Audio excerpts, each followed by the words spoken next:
Boldwood presents Not the Man I Thought He Was. Written by Phoebe MacLeod and read by Victoria Fox. The moral right of the author has been asserted. This performance is owned by Boldwood. Chapter 1. Madison. Christmas Eve. I am never, ever drinking again. This is the first thought that comes to me as I start to wake up and realise that my head is pounding. My mouth feels like something crawled in there and died, and my stomach feels like something crawled in there and is very much still alive. This leads directly to the realisation that I'm going to be sick. Hastily, I throw back the duvet and run barefoot into my bathroom, where I vomit comprehensively and disgustingly into the toilet, thankfully remembering to hold my hair out of the way. Even when it's obvious there's nothing left to come up, my stomach keeps cramping, and the strain of retching is making the pounding in my head worse. I don't think I could feel any sorrier for myself than I do right now. Eventually, the cramping eases up to the point where I feel safe to move. I stand up tentatively, flush the toilet and move to the basin, where I splash some cool water on my face and rinse my mouth out. God, I feel dreadful. I dare to glance in the mirror, and the face staring back at me is a perfect reflection of how I feel. My eyes are bloodshot, my skin is deathly pale and clammy, and there are smudges of makeup here and there. I obviously didn't remove it before I went to bed last night. My hair is hanging limply down each side of my face, as if in sympathy with the rest of my head. At least I'm wearing one of the long t-shirts that I like to sleep in, so I wasn't so blottoed that I went to bed in the very expensive evening gown I'd bought for the gala dinner last night. I quickly check and find that I am, however, still wearing the horribly uncomfortable thong that I decided on to make sure that there couldn't be even the vaguest hint of VPL showing through the tight-fitting dress. Another quick check reveals that I'm also still wearing a bra. A small part of my brain questions why I would have had the presence of mind to take off my dress before passing out, but not change into comfortable knickers, take off my bra or remove my makeup. The rest of my pounding head quickly dismisses it, though. I feel too rough to care. A mark on my t-shirt catches my attention. It's a little bit of sick. Yuck. I rip the t-shirt and bra off, step out of the offending thong and open the door of the shower cubicle. Once inside, I turn the shower to cool and stand underneath, letting the jets of water massage my throbbing head. After a while, I start to feel a little better and turn the shower temperature up. I wash my hair, condition it, and select an invigorating black pepper body wash for the rest of me. By the time I step out of the shower and wrap warm towels around my head and body, I'm still feeling very delicate, but I allow myself to hope that the worst is over. I'm not normally much of a drinker, which is probably part of my undoing. I enjoy a glass of wine or two, but it's been years since I've had a hangover even beginning to approach the severity of the one I have now.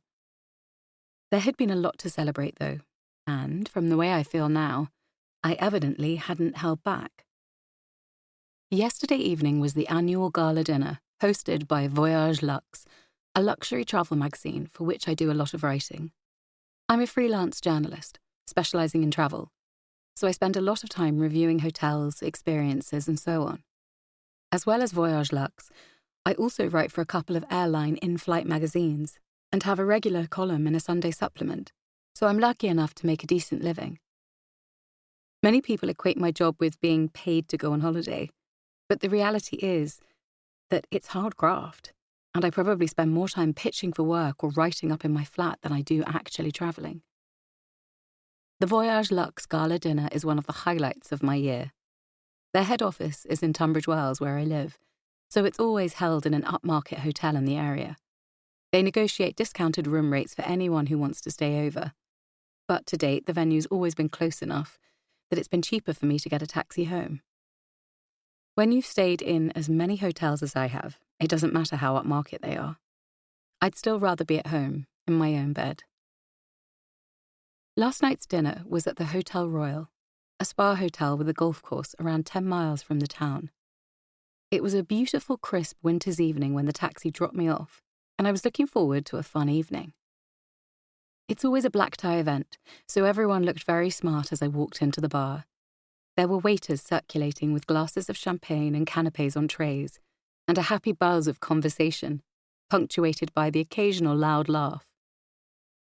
An enormous, tastefully decorated Christmas tree stood in one corner, its lights twinkling. One of the things I love about the annual dinner is that my job entails working alone for the most part, so it's a great opportunity to catch up with some of the other writers and swap stories. It's also a chance to do a bit of networking, and if you win one of the awards that are given out on the night, it can be a real boost to your career.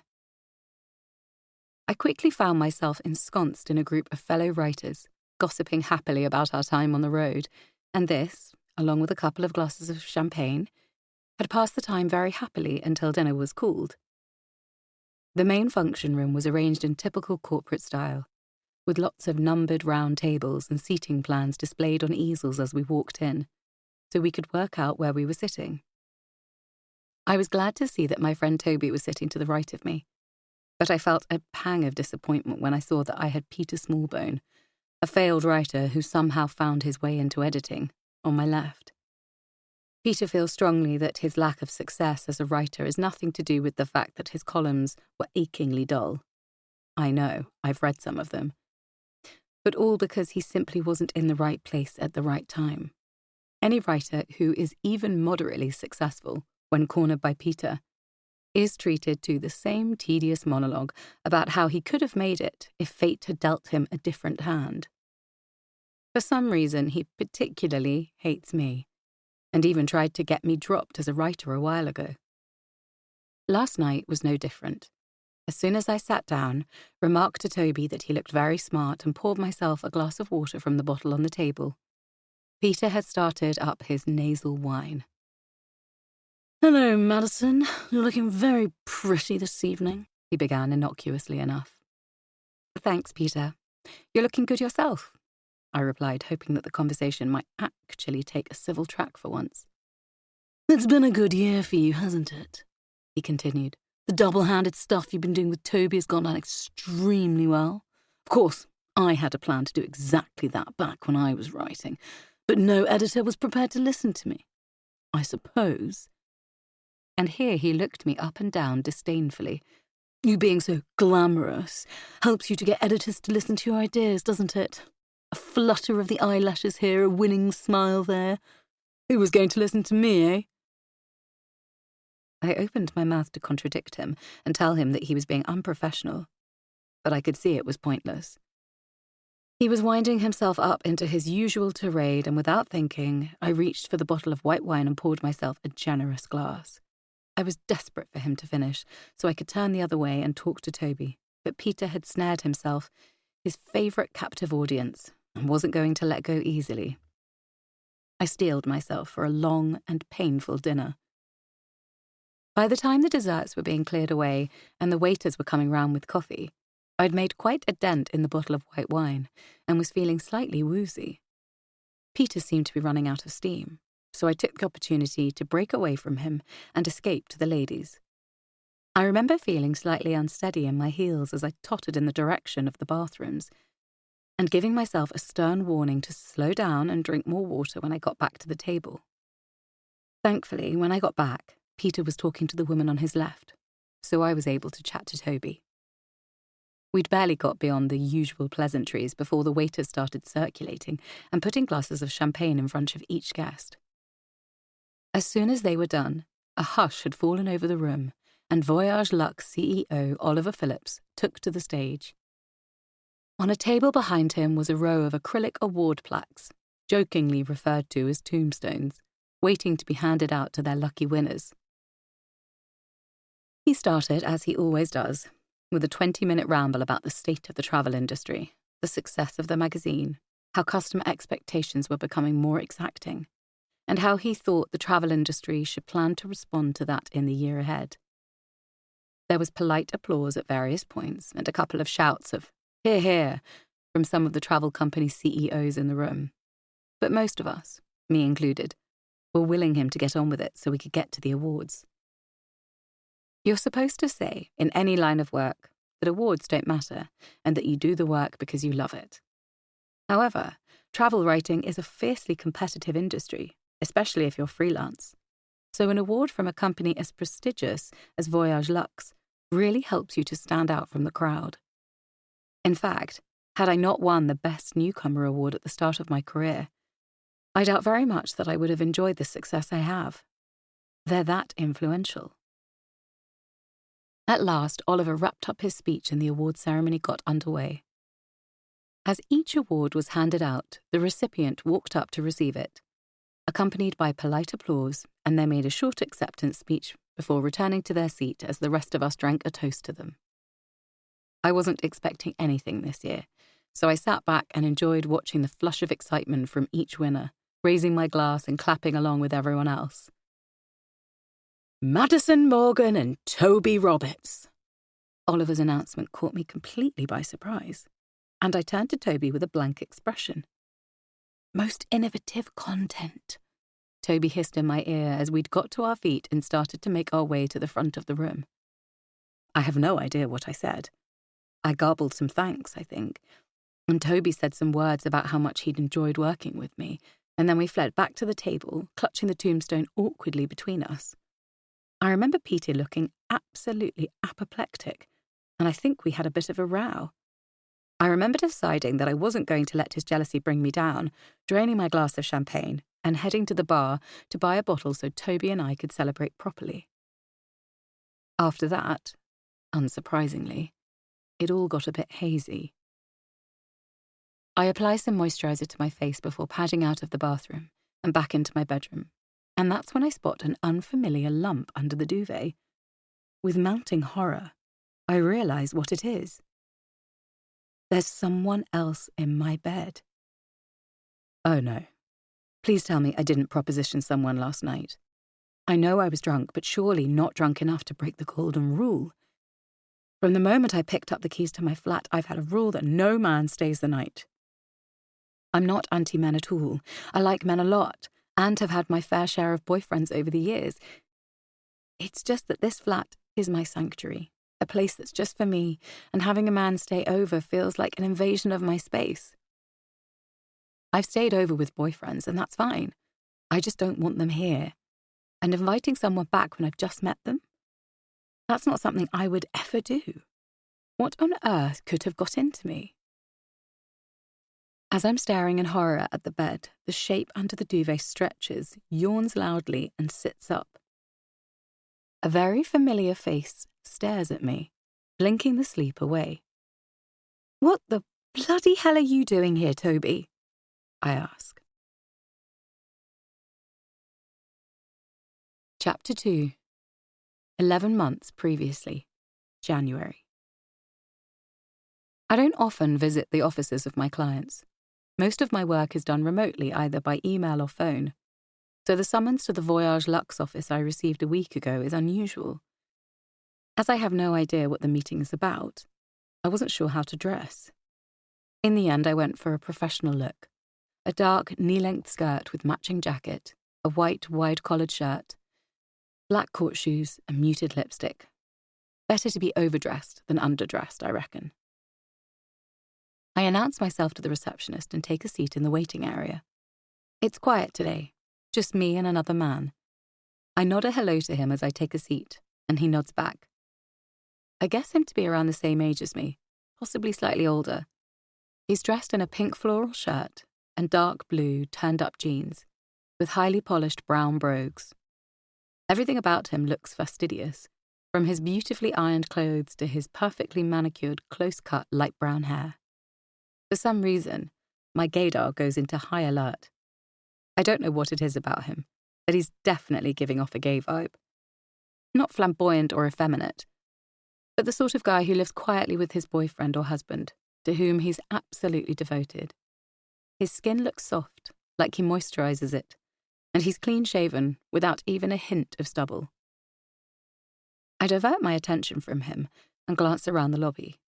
As befits a company like Voyage Luxe, it's grand with a high ceiling, marble floors, and expensive-looking chandeliers.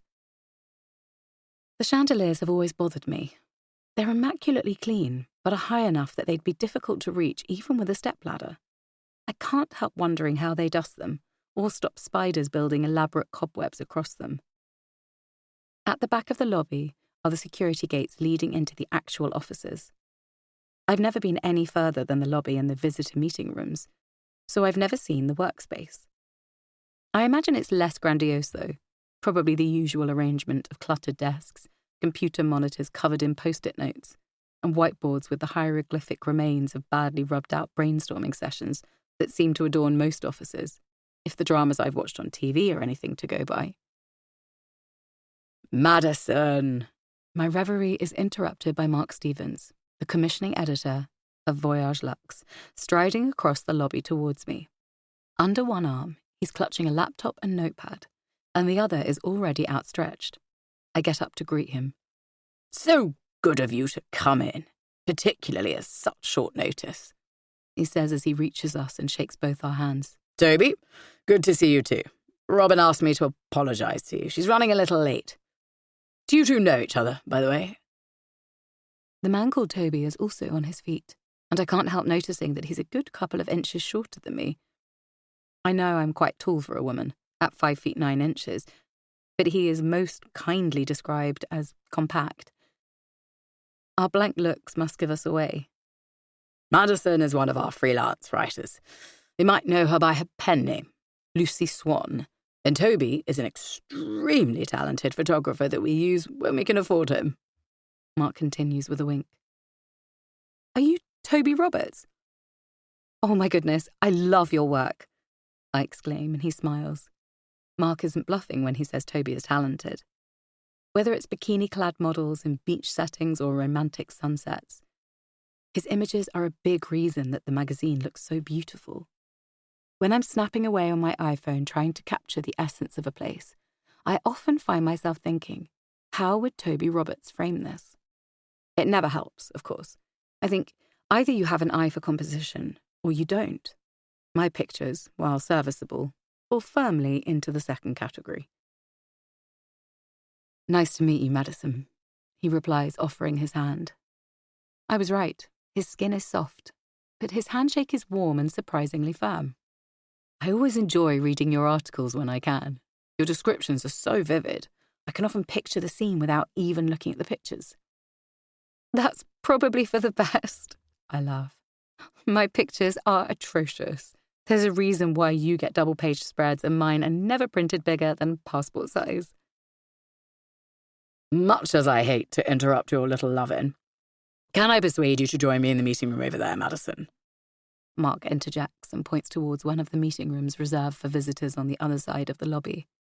The walls are clear glass with open Venetian blinds, and I can see tea, coffee and pastries have already been laid out, as they always are for visitors. Sure, sorry. It was nice to meet you, Toby, I say. You too. I hope our paths cross again, he replies. Once inside the meeting room, I help myself to refreshments while Mark plugs his laptop into the projector and closes the blinds. I take a seat and turn it so I can see the screen and then get my notepad out of my bag. Madison, Mark says, as I'm taking a sip of coffee. And I notice that his voice is suddenly much more downbeat now that we're in private. A niggle of worry forms in my stomach. The reason I've asked you to come in is that we have a bit of a problem. As he speaks, he clicks a button on his laptop and a hotel review appears on the screen. I recognize it as one of mine. My heart sinks. Did I get something wrong? Describe the wrong hotel? I always worry, particularly if I'm staying in several hotels over the course of a trip, that I'll muddle them up. But I have a system for preventing that and it's always worked so far. I always make sure that the first photo I take of any hotel or attraction shows the name. I then know that any photos between that one and the next one with a name in it are of that particular place, and this serves as my aid memoir. Do you remember the Bella Vista Hotel in Corfu? Mark asks. You reviewed it about a year ago. I stare at the picture on screen, frantically trying to remember the hotel. Sometimes I struggle to remember a place I stayed in the previous week, so trying to remember one from a year ago is a tall order.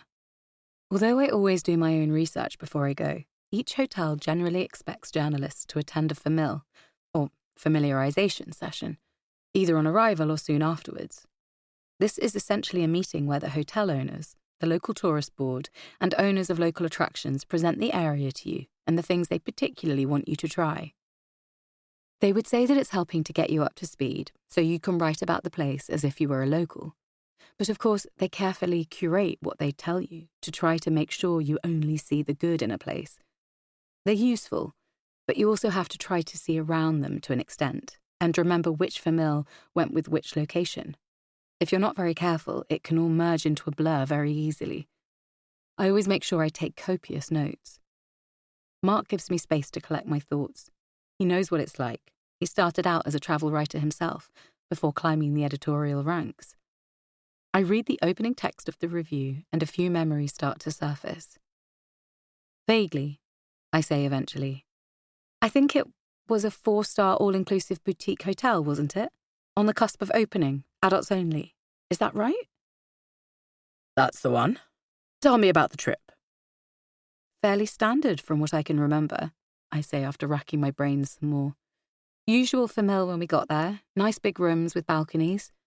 Fairly standard all-inclusive buffet, limited bar selection. Was that what I wrote? And the nice big room you wrote about? Mark continues. Was that a standard room or one of the more expensive ones? I really can't remember, I tell him honestly. But we normally get one of the more expensive rooms because the hotel is trying to show itself at its best, so I imagine that was the case here as well. Why? Well, he replies after a short pause. You must have liked it because you strongly recommended it as a great place to stay on the island. The problem is that TripAdvisor appears to disagree with you. He clicks the button again and the TripAdvisor page for the hotel comes up on the screen. He scrolls through some of the reviews, giving me time to read them. Although there are a few 5-star reviews, the review count against the posters is usually 1, and the English is poor, which indicates that they're probably posted by the hotel itself. The majority of the others are not good, and some themes quickly start to develop. The food and drink come in for particular criticism, as do the lack of sunbeds, the rudeness of the staff, and the pokey rooms with tiny bathrooms. I'm horrified. I don't understand, I say after we've read and digested a few pages of reviews. It sounds like a totally different hotel to the one I stayed in. You can see the problem though, can't you? Mark asks. It undermines our credibility as a luxury travel magazine if we strongly recommend a place that subsequently turns out to be awful. It's also not good for your image because it dents trust in you as an impartial reviewer. Oh shit.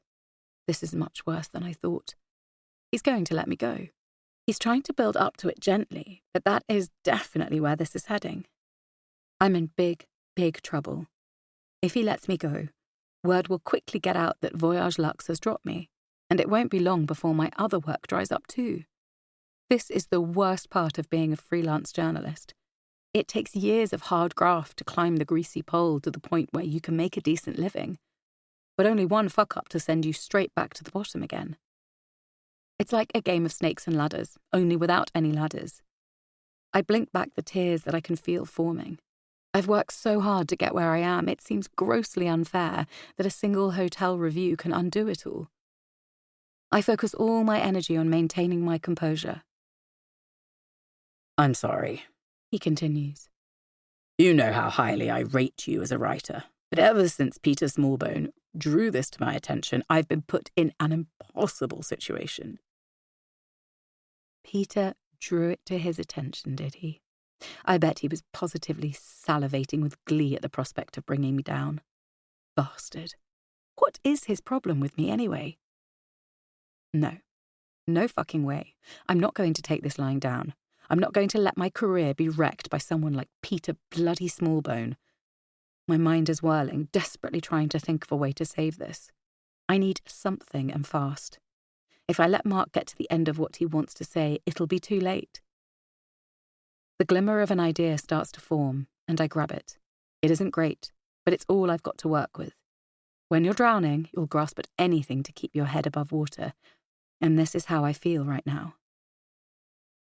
Do you ever wonder, I venture, whether the review process is fundamentally flawed, whether we should be doing it completely differently? This is enough to throw him off track and buy me the precious seconds I need to try to put some flesh on the very bare bones of my idea. I've got to pitch like I've never pitched before, and without any time to prepare. Not ideal, but it's amazing how impending disaster allows your mind to focus. What do you mean? He asks. Think about it, I reply. The hotel invites reviewers to come. They know who we are and when we're arriving. They lay on the famille to guide us to all the stuff they want us to see, and they give us the best rooms. The staff are doubtless instructed to be especially nice to us. In this instance, the hotel hadn't even opened its doors to the public when I stayed. All the guests were journalists, so it was even easier for them to create a good impression. They were probably at no more than 20% capacity, so it wasn't hard for them to put on a convincing show, and I bought it. I expect the others did too. Have you looked at other reviews from the time? Mark fiddles with his laptop and brings up a search page. Before long, we've looked at a series of reviews of the same hotel from other travel magazines and blogs. We don't read them in depth, but we read the summaries and, like mine, they are universally positive. I recognise the names of most of the authors, and they've all been around for a while, like me. What are you suggesting? He asks. Why don't I go back there, but incognito this time? Mark sits back in his chair, tilts his head back and stares at the ceiling. I've seen him do this before when he's thinking, so I sit and wait. My heart is in my mouth. It's no exaggeration to say that my whole future hangs on his next words. After what feels like an age, he tilts his head forward again, and his eyes meet mine. Go on, he says. Chapter 3, January. If I go back incognito, then I can experience the Bella Vista as an ordinary holidaymaker, I explain. No famille, no special treatment, and a standard room. I can find out what's really going on, and it's an opportunity for you to put the record straight.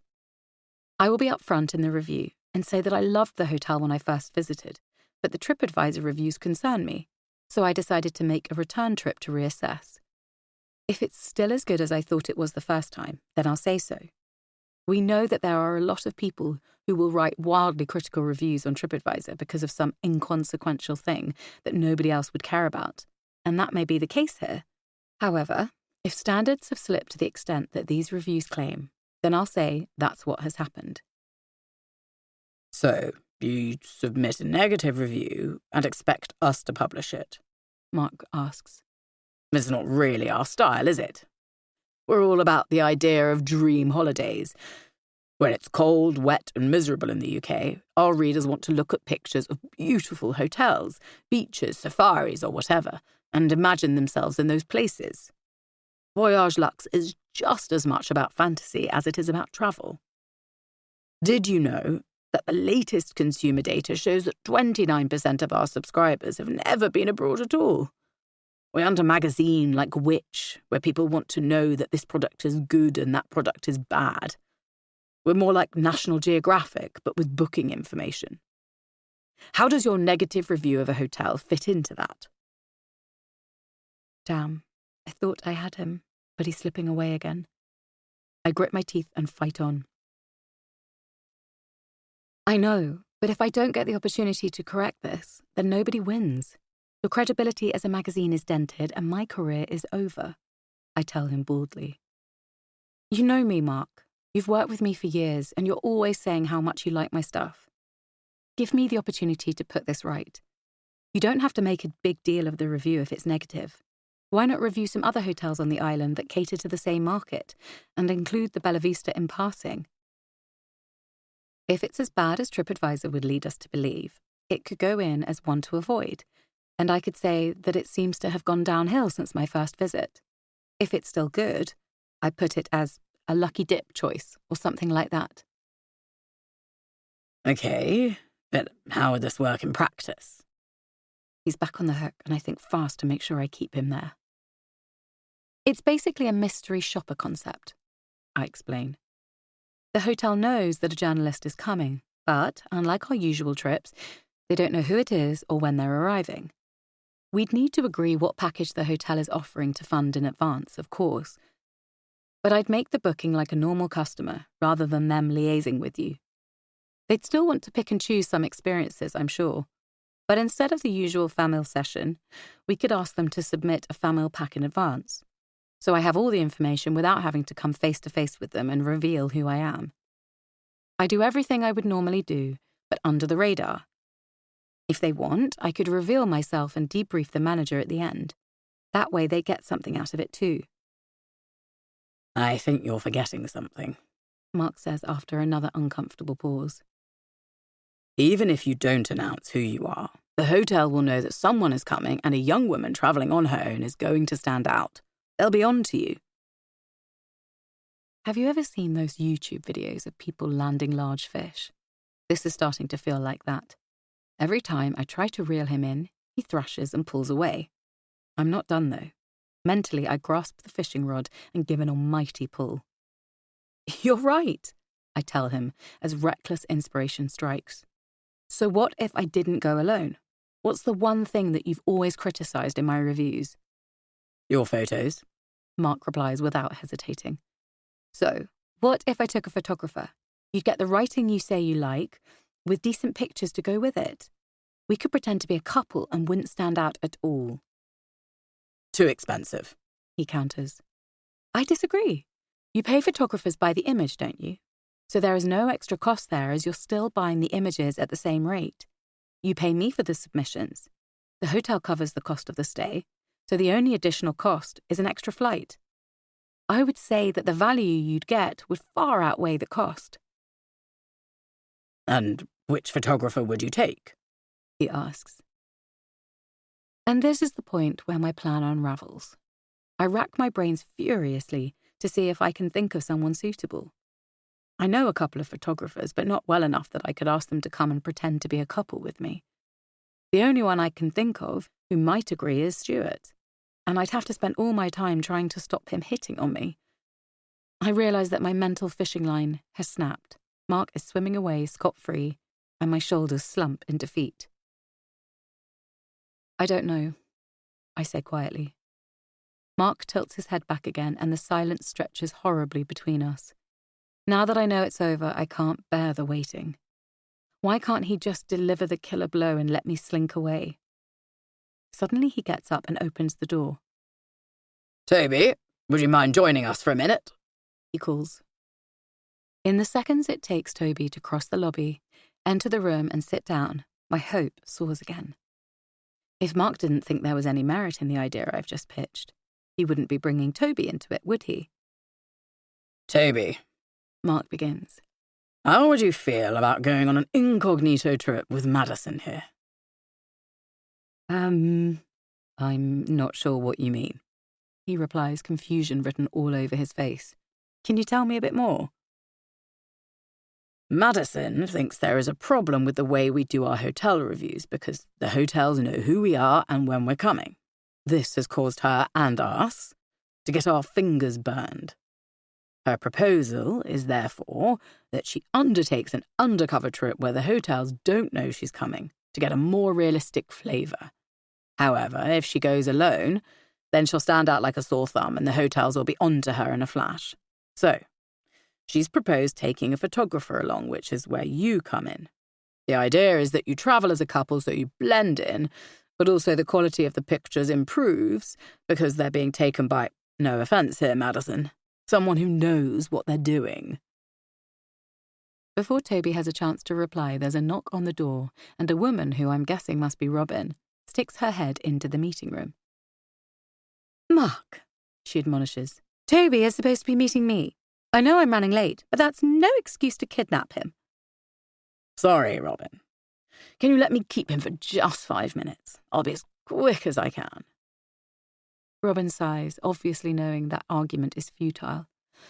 Fine, I'll wait in the lobby. 5 minutes, though, please, Mark. I'm behind enough as it is. As soon as the door closes, Mark turns back to Toby. Well, what do you think? Toby considers for what feels like an age. I can see that he's not one for impulse decisions. "When you say travel as a couple," he says eventually, "does that mean we'd have to share a room?" Crap, I hadn't thought about that. This plan is full of holes, I realise. This is what happens when you pitch without adequate preparation. There's really only one answer I can give, though. I need to get both of them on side with this idea, and I'll have to work out the details later. "Madison?" Mark asks. "Yes, I think we would. I don't see any hotel being keen on giving away 2 rooms for free when one is the norm. Also, the whole aim of this is to blend in as much as possible. Even if the hotel agreed to 2 rooms and we travelled as friends, it would raise our profile. The hotel staff are going to be like sniffer dogs on full alert for anything unusual. The more ordinary we are, the better our chances of going undetected." "But what about the sleeping arrangements?" Mark presses. "Look, this is a professional situation," I counter. "If we have to share a bed, then I would expect both of us to make sure we are appropriately covered up, and I would expect us both to keep our hands to ourselves." "I can assure you that you have nothing to fear from me," Toby interjects. "So, in principle, you'd be up for a trip like this?" Mark asks him. Toby is silent for what feels like forever, and I'm aware of my fingers pressing hard into my palms, and I try my best to be patient and not pressure him. "Yes, I think so, if it fitted in with my schedule," he replies at last. "I think Madison's right about the potential benefits of an undercover review, and so it's worth a shot. If it doesn't work out, then we don't have to do it again. But we won't know unless we try, will we? Listen, I'd better go. I can see Robin fidgeting from here. Do you mind?" "No, that's great. Thanks, Toby. I'll be in touch." Mark gets up and holds the door open for him, and we watch Robin rush over to him and practically drag him into another meeting room. Mark turns back to me and silence descends. I'm not completely sure, but I'm feeling more confident that I might actually have pulled this off and saved my career. He sits for a while, alternately looking at me and staring at the ceiling. Once again, I let him formulate his thoughts and sit as still as I can, even though the waiting is agony. "Okay," he says eventually. "This isn't where I expected this meeting to end up, but I'm happy. I think this is an interesting idea, and certainly worth a punt. I'm not going to say yes right now, as, although I have the ability to commission this, I want more time to consider it. And I also want to talk it through with a couple of my colleagues. I also need to see whether there's any appetite for this type of review from any of the hotel owners. It's more risky from their perspective, so I'm not sure how well it will be received." "That's fair enough," I answer. "All I would say is that this is potentially good for them too. I don't know of any hotel owners who want their guests to have a horrible time, and I'm sure the owner of the Bella Vista doesn't like reading the TripAdvisor comments any more than I did. What this offers is for them to get an impartial picture of what's going on and the opportunity to improve. If they're not interested in that, then they aren't the sort of hotel Voyage Luxe should be reviewing anyway." "Leave it with me," Mark replies. "I'll give you a call in a few days." With that, he unplugs his laptop and stacks the notepad on top of it, indicating that the meeting is over. I take the cue, place my notebook back into my bag and stand up. Mark gets up and opens the door for me. "Thanks for coming in today, Madison. We'll speak soon." Once I've left the Voyage Luxe offices and stepped back onto the street, I exhale loudly, trying to release some of the tension of the last hour. Although it's cold, the sun is shining, and I find I'm enjoying the freshness of the air after the stuffy atmosphere of the meeting room. I make my way down to a coffee shop that I like in the Pantiles. When I get there, I order a flat white and a Danish pastry, and sit down at one of the tiny rickety tables outside to enjoy them. There's a chilly breeze, but I'm warm inside my thick winter coat. As I eat and drink, I reflect on the meeting. I'm pretty pleased with how I handled it, and thought on my feet, although I shudder when I think how close to disaster I was. Bloody Peter Smallbone. I know I'm not out of the woods yet, but Mark had definitely come around to the idea by the end, so I'm hopeful that it will come off. I liked